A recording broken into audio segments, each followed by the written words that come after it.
తను వేగంగా నడవగలని గర్వంతో ఉండేది. తాబేలు నడకం చూసి వెక్కిరిస్తూ ఉండేది.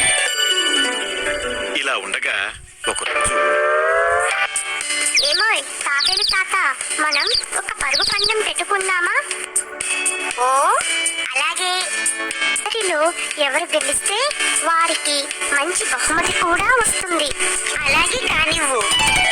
అడవిలో అన్ని జంతువులు పరుగు పందెం చూడడానికి ఎంతో ఆసక్తిగా వచ్చాయి. అక్కడ నుండి దూరంగా కనిపించే కొండను ఎవరు ముందు చేరుకుంటారో వారు గెలిచినట్టు.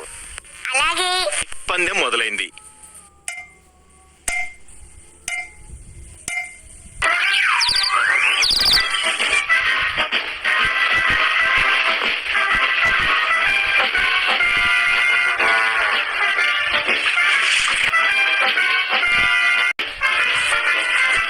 అలా కొంత దూరం వెళ్ళాక కుందేలు వెనక్కి తిరిగి చూసింది.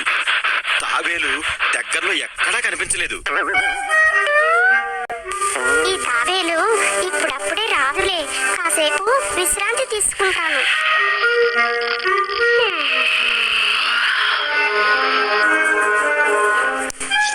అలా విశ్రాంతి తీసుకుంటూ తెలియకుండానే నిద్రపోయింది.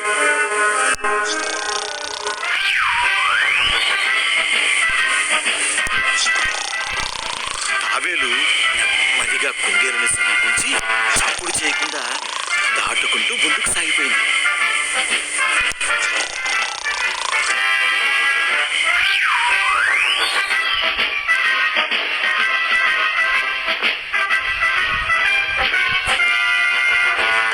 కొంతసేపటి తర్వాత నిద్రలేచిన కుందేలు గబగబా కొండ దగ్గరికి పరిగెత్తింది.